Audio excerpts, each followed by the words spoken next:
Good morning everyone, we are Group 6. Today we will introduce KPI 3 to you. The first part is the concept of KPIs. The second part is how and why KPI 3 work. And the last part is some case study about KPI 3.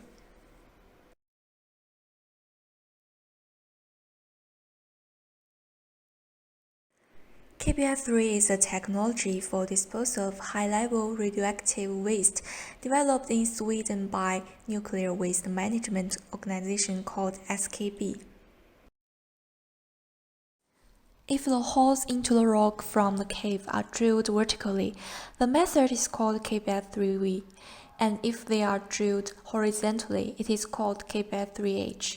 The only method considered so far is KPI 3V.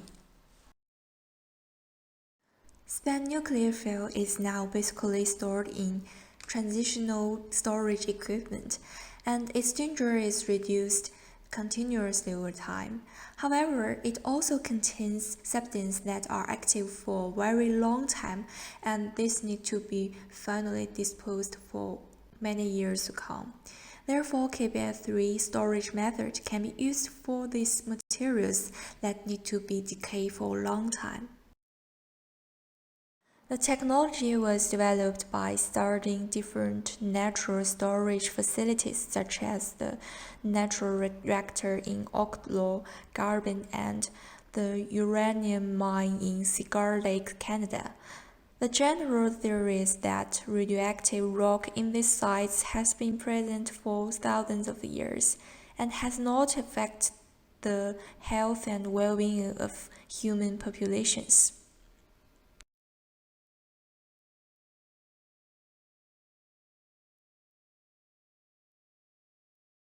The main method steps including the following. First, encapsulating the nuclear fuel in copper canisters. The copper canisters will have nodular cast iron inserts. The canisters have been constructed to withstand corrosion and the mechanical forces that can result from movements in the rock surrounding the spent fuel repository. The sealed copper canisters will then be placed in a system of tunnels about 500 meters deep in the solid bedrock. The copper canisters will be embedded in bentonite clay in the spent fuel repository's tunnels. This clay will act as a buffer and protect the canister from corrosion and minor movements in the bedrock. Then they will be embedded in bentonite clay. The final barrier consists of the bedrock itself. The task of the rock is to isolate the waste. It provides a stable chemical environment and protection from events at ground level.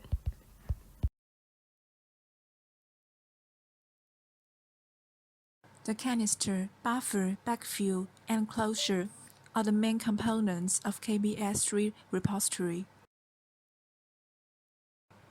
The tight corrosion-resistant and low-bearing canister is used to encapsulate spent nuclear fuel. The canister are deposited in the crystalline rock at a depth of 400 to 700 meters. Around the canister is a buffer, which is a clay-containing swelling mineral, aimed to prevent water flow and protect canister.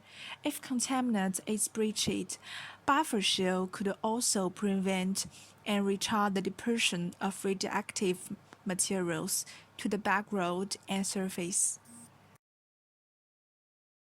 Backfill installed in deposition tunnels is a key for multi-barrier, which aim to keep the buffer in its right place. This is the cross-section of backfill. Pre-compacted bentonite blocks and highly compacted bentonite pellets are proposed to fill the volume. In those tunnels which is not deposited, such as investigation boreholes, rock caverns, shaft, and ramp, the closure is the materials to install in order to fill and close them.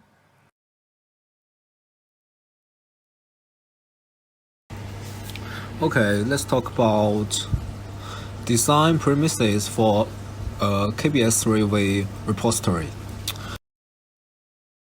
As a part of the planned license application for a final repository for spent nuclear fuel, the Swedish Nuclear Fuel and Waste Management Company (SKB) has developed design premises from a long-term safety aspect of a KBS3V repository for spent nuclear fuel.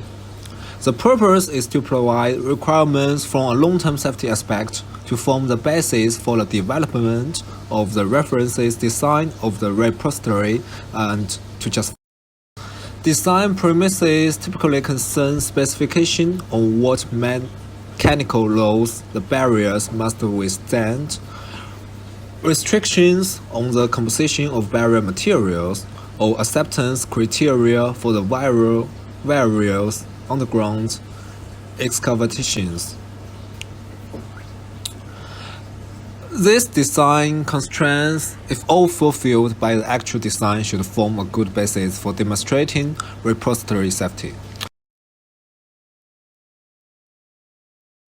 The justification for these design premises is derived from SKB's most recent safety assessment, SR scan, complemented by a few additional analyses.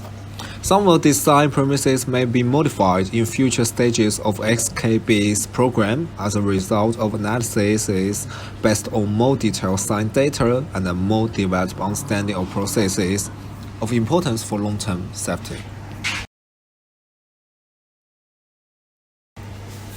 Okay, let's talk about design premises for a KBS3V repository.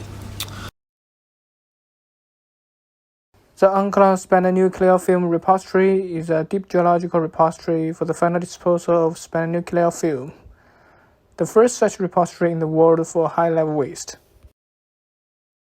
Post-war started construction of the site in 2004. The Finnish government issued the company a license for construction the final disposal facilities on 12 November 2015. As of June 2019, Postwell expected operations to begin in 2023.